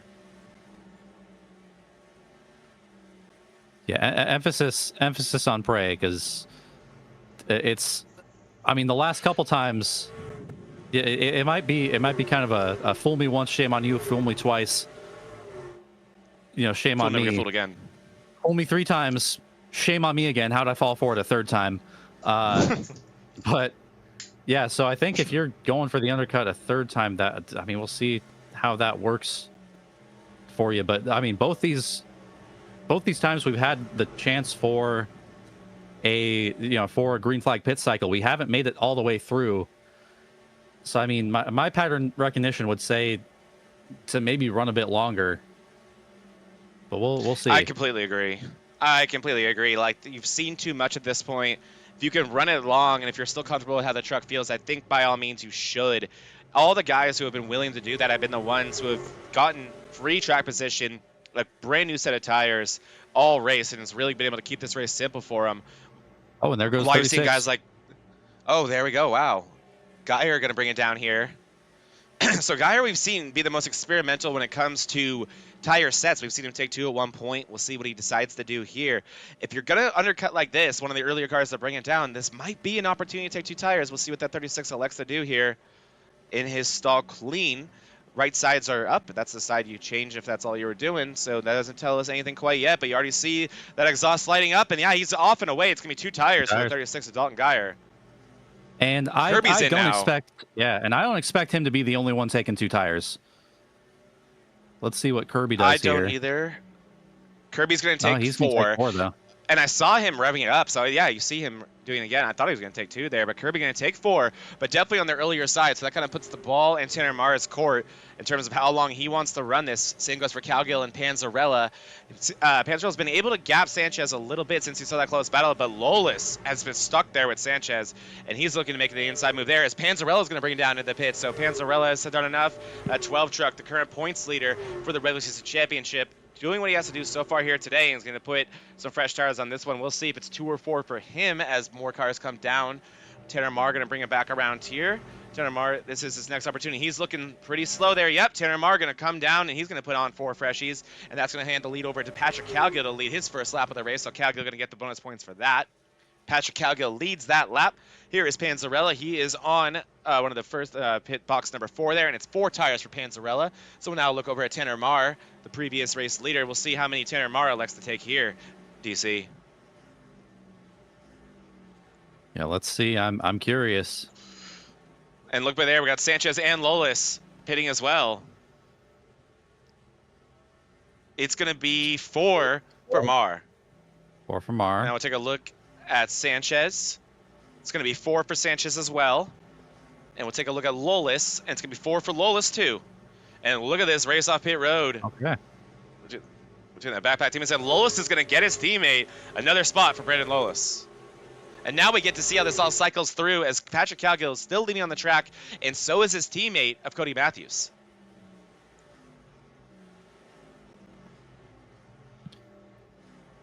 Yeah, so Cowgill and same Matthews cast of characters electing to run long.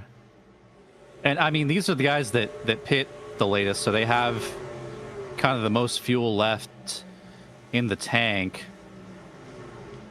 And Zabik pit on the earlier side of that too, DC, and he's getting past with Panzarella there. So I think you're also seeing what those tires will do for you as Panzarella gets around. I'm sorry, Zabik is not brought down yet. Nobody on that SWM team is brought down. I apologize. Oh, Panzarella and Ybarra make contact there. Ybarra and Panzarella saying, "Get me away from whatever this is." Oh no, wow. Ybarra. And oh no, and Wellman, it's not over yet. Yeah, Panzarella saying, "Okay, guys, have at it. Can I get past this?" Panzarella, you see how hard he runs that? Oh! Drives through him. Oh! Oh, how are we still? Oh my goodness! What do we?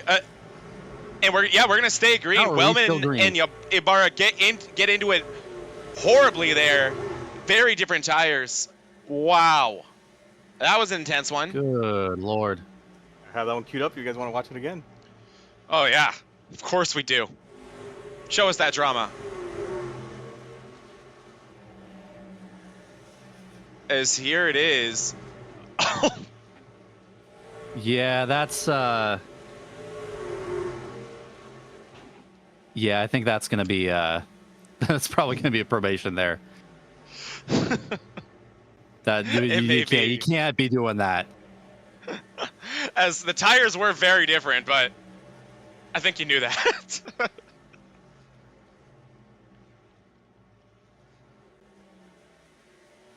Man, what a moment there. I mean, we talked about it before the race started, didn't we, DC? That no shortage of love lost here at these short tracks. Yeah, definitely not. I'm looking forward to these guys hugging it out after the race. Oh yeah, I can't wait to see that. As Tanner Marr making his way through this field, as is Kirby. Kirby just got his lap back the hard way. Patrick Calgill has been stretching this out, but now if the caution was to come out, that benefit would not be as drastic as it was before, as Kirby has now made himself even in terms of laps with Calgill. So that's big for the 109. And Stephen Kirby, he leapfrogged everybody on that cycle, DC. So Kirby currently, if this was the cycle through and we were to stay green, the leader of this race. And that's a big gap to Marr. Oh, yeah, big gap to Marr. And these guys unlapping themselves right now. Geyer up to third. Yeah, so Geyer with those two tires getting crazy track position. Although he is going to be the hunted for pretty much the rest of this run. But we'll see. I mean, I think kind of banking on these guys not having time to get to him. Yes, here comes Mark Zab. So that may be a sign of things to come for his teammates. We'll see. Calgill's going to leave it out. Matthews going to leave it out, as is Fox, Grigsby, other Calgill, Christopher Calgill, and Kyle Wellman and all his drama still on the lead lap in 6th place somehow, DC. Let's see. We got Wellman. We got Schmidt. Whoa. In behind. Oh, Delgado. Just trying to get these guys around. Leave me alone. As here comes Zab rejoining the racetrack right now. Panzarella reeling in his teammate at Geyer. Geyer on those 2 tires. Panzarella on 4.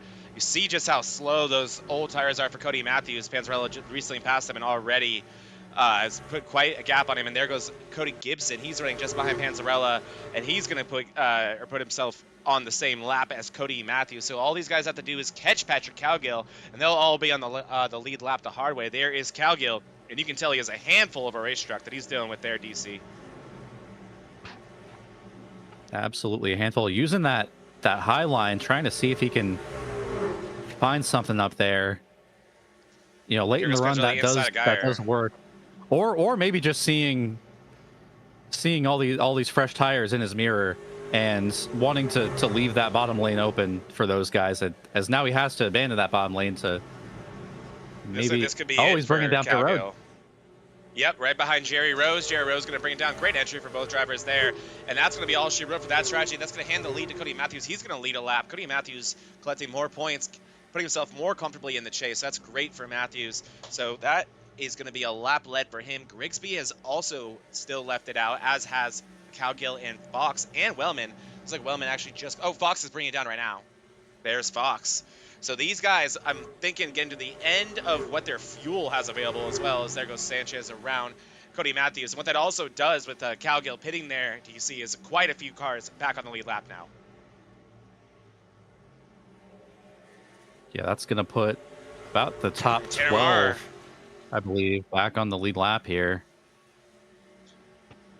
Marr's reeling in Kirby, DC, and here they go making a pass. This is for position, and you see that Schmidt with that pace differential. Schmidt is yet to bring it down the pit, so Schmidt's going to have to bring that down soon, but that is why he is so much slower than those 2 other trucks of Marr and Kirby. But that was a big gap when these 2 rejoined the track, and Marr has cut it down, and he's cut it down drastically. Now he has 30 laps to work with.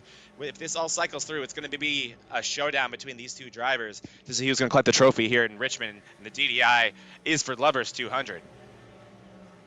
So now Matthews, Grigsby, Chris Calgill, Kyle Wellman, the only 4 still out here hoping for a caution to take advantage of this track position. See Delgado exiting the pits here. Yeah, that's the battle the real battle for the lead, though. Yep, that is. as they're behind Wellman here. This is technically for using that position, bottom so line. Wellman welcome to battle here if he wants to. We'll see Yeah, how Wellman- easy he Wellman- makes this for Kirby. Well, Wellman and Mar are teammates, so Wellman has some motivation to maybe hold up Kirby a little bit here. Wellman got into the And- wall on entry there and couldn't really do much about it, and he does leave it open for his teammate though. So Mar not really losing any momentum at all as they both not put him better lap down, but get past Wellman. That's going to have to likely bring it down soon. But here we go. Yeah, we're going to keep our eyes on this battle because this, again, likely the battle for the win right here. As Grigsby is now going to lead Cody Matthews on the bottom of your screen there, exiting the pit. So Grigsby can collect some bonus points here for leading some laps. That's awesome for the 30 car. 30 truck. He's really, really close to that stage or to that chase as well. On the outside looking in, I think we're currently sitting in 11th or 12th. So that's big for Grigsby as it is on between Mar and Kirby here. It absolutely is. There goes Wellman down pit road finally. And let's see. On board with Tanner Mar here. And man, he has a lot of speed compared to that 109 right now. He's got those fresher tires, I believe. He's going to have to By put them to about use here. 3 laps. 26 to go in this one. And that is all the time in the world for Tanner Mar. I'm sure Stephen Kirby feels like 26 is way too long. And yeah, those 3-lap fresher tires making a big difference. And they have 6 seconds to work with to Panzarella, who will likely, and Grigsby pits in. So here we go. This is truly the battle for the lead now. Panzarella got one of the drivers getting the best of that pit cycle too. He's going to move into 3rd place, 4 seconds behind these guys. So they have a lot of room to battle here, a lot of room to negotiate. Oh, Kirby in the wall. Uh-oh. I think, yeah, if you're Kirby, you cannot let the 04 have that top side. I think you got to force and run the bottom and just use that top line to defend, which has been really, really powerful today. It's able to use, which, yeah, looks like that's what he's going to try to elect to do here. Cody Matthews on, I believe, fresher tires than both of these guys, yeah. trying to see if he can unlap himself while not interfering with this race for the win. Yeah, Cody Matthews, doesn't want to be a storyline. Big loose moment there for Tanner Mar. Holds on to it. And, Matthews just wants to make the switch. Just saying, guys, can I just go? Fox too, yeah. Yeah. Yep, here we go. There goes. No. Oh. This is close. Oh. Yeah, Matthews. Man, oh man. And he has every right to do this. He's just trying to get back on the lead lap. Oh, but, no! Oh no! What a save though. Kirby gets it gathered back up, but wow, straight into the rear end goes Mar of Kirby. We'll see how much damage that is for that 109. That could be some rear end damage. We talked about how bad that could be, and he is right in the grasp of Panzarella now. Oh man, a brutal way for that battle to, it looks like, potentially end. Yeah, well now we'll see if Kirby has damage, then Mar definitely does as well. And that front end damage, right. if he has front end damage, that's going to affect the RPMs. That's going to affect the front aero. That's going to tighten that car up.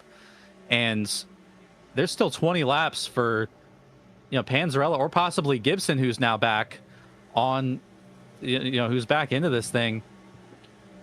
That's plenty of time for these guys to get to him, and they're only a couple seconds back. And there goes Panzarella on Kirby. So Kirby clearly with some damage from that wreck, with the driving a slower 109 truck now. So Panzarella is going to take over 2nd place. That's the highest we've seen him run all day today, besides during that pit cycle when he got the lead. So great cycle here for Panzarella. And you're right, Gibson is back in this as well. We'll see if he can make quick work of Kirby and how possible that is. But Panzarella and Gibson have had to recover from just being the wrong end of pit strategy over and over again. And here they find themselves potentially with a chance at the win. 3 seconds up to Mar. So if Mar does have damage, we're going to find out soon. It looks like next is going to be Mark Zab to try to get his lap back. And yeah, just a lot of bad timing for these guys in terms of where these fresh tires are. You see Gibson trying to work his way around Juan Delgado. Delgado also on pretty fresh tires. He pit more recently than all these guys. It looks like Gibson's going to be able to do that. Delgado giving him the space he needs. Lolis as well. So Lolis also looking really fast in this long run. Sanchez not far behind them as well. Sanchez has had a great run here today.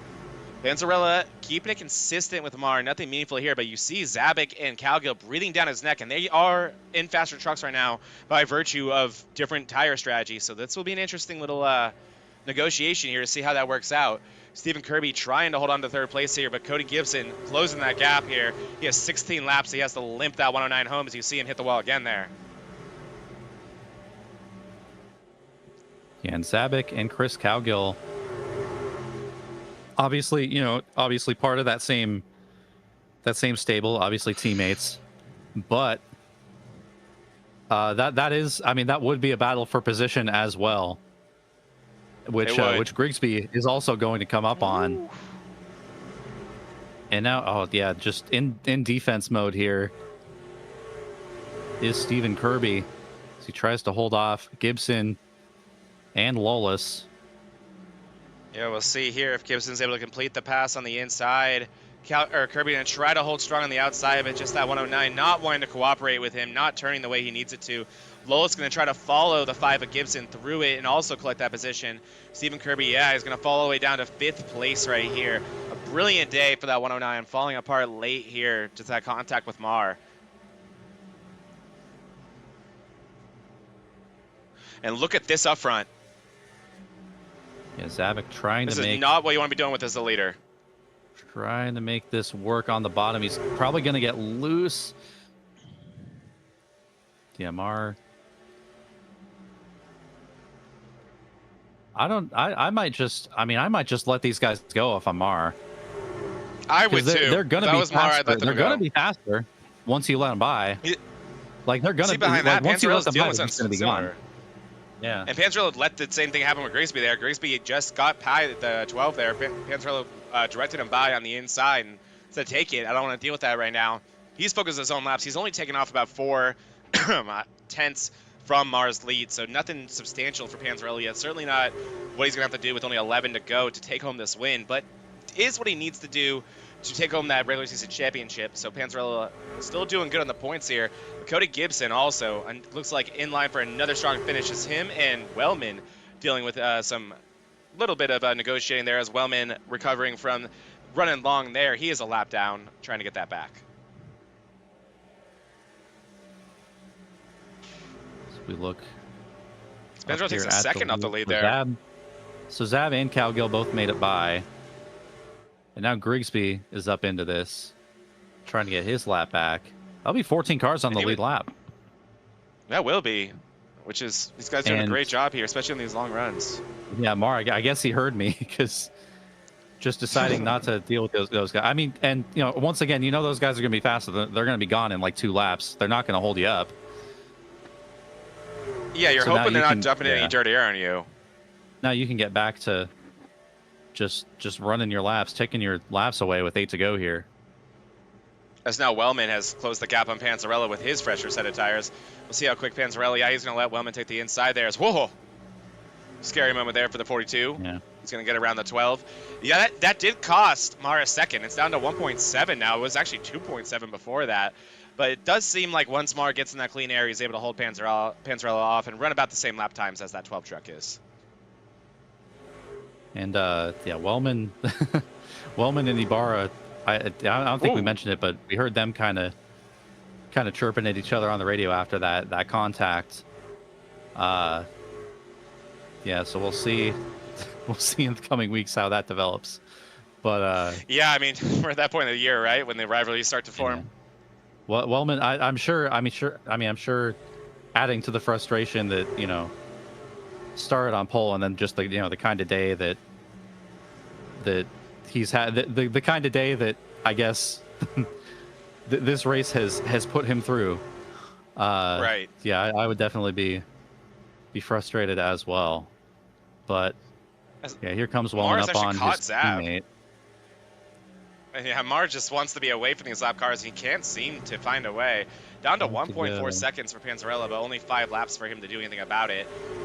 We'll see if he is. Panzarella has held off Gibson, it looks like, but Gibson falling off a little bit towards the end of this run now as Lawless is breathing down his neck, looking for that podium position.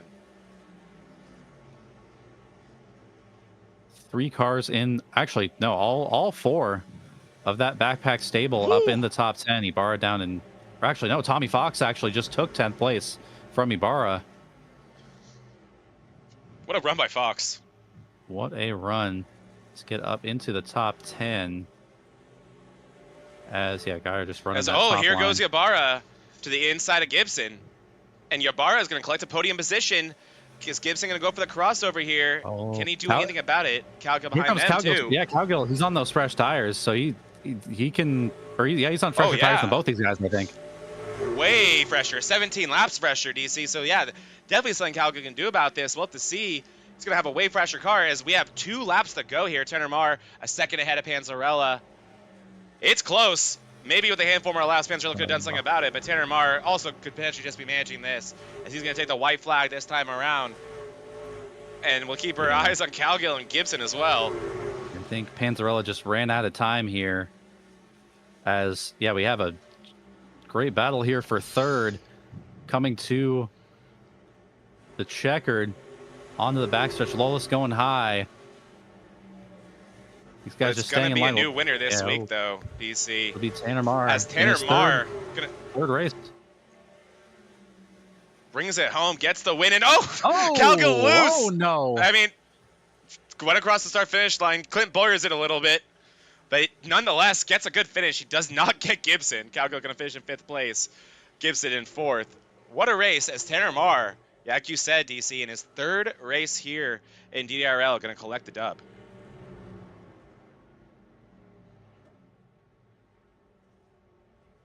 As it wasn't without its controversy. He had his moments with Stephen Kirby, but it was hard racing here at Richmond, and it did not impact the 04 enough for anyone to have a chance at him. And he was showing that long run speed early, and he had it at the end. Tanner Marr gets the win here in the DDIRL.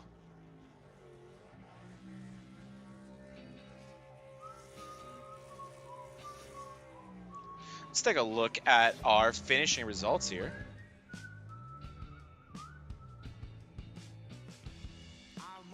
Getting his first win of this season, Tanner Marr in the 04 wins here at Richmond. 2nd place, we said maybe just need a little more time, but who knows, Marr, so good in the long run. Panzarella, though, can continue to lead those regular season standings, and he's going to take it home 2nd place today. Brandon Lolis solid all day, and he was in a couple of wrecks, but did not deter that 83. He's going to finish in 3rd place. Cody Gibson falling off a little bit there at the end, had a little bit of damage, but still able to bring home with the top 5 in 4th. Patrick Cowgill spinning across the start-finish line, comes home in 5th place. Stephen Kirby, he had a chance at that win, but had that contact with Marr. Too much damage for him, but still, great job limping that thing home to 6th place. Danny Sanchez, so fast all day. We saw him in the top 3 for most of the day. He's going to finish in 7th. Dalton Geyer, those 2 tires and that great strategy there at the end going to be good enough for 8th place. And 9th going to be Cody Matthews. He was up and down this field today, and he's going to come home with the top 10, and that same goes for Tommy Fox with a solid 10th place finish. And then down in 11th, we have Brandon Ibarra. Eventful day for him with a couple of dust-ups on track. Down in 12th, we have Chris Cowgill. 13th, unfortunately, the top 10 streak ends for Glenn Grigsby. 14th, Kyle Wellman, the other part of that that drama earlier. 15th, we got Mark Zab. Fortunate day for him. Got sent around, got just involved in a couple incidents today. 16th, Dylan Schmidt. 17th, Jerry Rose. 18th, John Case of the connection issues struck again. And then continuing into the used car lot, Juan Delgado down in 19th, and the start and park there in 20th for Alex Hillman. Yes, it was. Well, another great race here at Richmond, and we only got 1 left in this season, guys, or in the regular season, I should say. Before we start the chase, we'll take a 2-week break before the chase starts, but here we go. It's going to be the Dover 44 Ever 144, a very special race to us. Shout out to CM Pennington, someone we lost. Oh, man, is it 2 years ago now, DC? But either way, incredibly missed. Oh, gosh. Incredibly missed is Sam Pennington. Love to have these races to honor him and remember him. So we'll be doing that at his favorite racetrack, and it's going to be 144 laps around Dover, which I'm sure is going to really fly by. Same distance racetrack, I think, is where we just were, but just a heck of a lot faster. Nope. So can't wait for that one. Oh, nope. Is this less? It's like 0.75? Yeah. Yes, Richmond is 0.75. Dover is Dover's the monster mile. So. Yep. That one I know. But yeah, expecting some intense racing. You have any expectations for next week, Johnny Replay? Probably about the same stuff we saw today. Hopefully not. I know Dover is a little easier from what I've been seeing, because a lot of guys kind of compared turn 3 to 4 as a hairpin here at Richmond, but Dover just seems more of a, what's that word, equal? Yeah, on both sides, right? Yeah. Yeah, I'm excited for Dover. It's a really, really fun racetrack. The Cream seems to rise to the top of that place because the long run just so brutal. Just insane what happens to tires on that racing surface. So can't wait to be there for a very, very special race. Points are going to pay out double. Bonus points are going to pay out double next week for the finale. So that'll be big, as Panzerl is going to try to hold on to that regular season championship. And then we'll have 2 exhibition races, the iRacing Super Speedway and the Monza Oval, on August 27th and September 3rd, while we take a 2-week break getting ready for the chase to start on September 10th. And that's going to be a really, really fun chase. I cannot wait for that. So a lot still to play for. Next week's going to be an incredibly important one here in the DDIRL. So I just can't thank all these drivers enough. Can't thank all you at home enough. We just blew past 100 subscribers here on VRN. So that means a ton to us. And we're just having the best time here. Another fantastic race. Another new winner. Just so much talent in this league here, DC. Yeah, and we keep adding more and more, and it just keeps folding in and in on top of itself. And it's like a samurai sword, how they fold the metal over and over and over again to make it stronger. And that's how I feel about this league. It's just all these guys, especially up in that top 10, I feel like it's just getting stronger and stronger as the weeks go on. Yeah, it really is getting top heavy over here in the DDIRL. The talent truly is incredible. It's so much fun to see week in and week out. And we know Dover is going to be no exception next week. So we can't wait for you all to join us there for the finale of this regular season. I mean, this league has been a way bigger success than I think any of us could have imagined. And it's just getting to the nitty gritty now because it's almost time for the chase. So we couldn't be more excited for that. Thank you all so much for joining us. Thank you to all our sponsors, Daily Drivers Inc., Vortex Racing Network, KK Woodscapes, Chantilly Lace, Salmon Amateur Stores, Tuner Squad, and everybody else who makes this amazing league possible. Thank you to all the drivers and all the people watching at home. Really means a lot, and your support is what keeps this league alive. And it's about to get insane. We're going to wrap up the regular season next week. We're going to decide who goes to the chase, the first ever DDIRL chase, and we'll see who becomes the first ever DDIRL champion. My name is whYZee, and I want to thank my tag team partners, Drugstore, Cowboy, and Johnny Replay, who brought you guys all the best angles for this broadcast today. Week in, week out, we're making this thing as good as we can for you guys, always striving to improve, and we hope you are having fun watching at home. We will see you next week at the Monster Mile. You guys have a great rest of your night. Good night for now.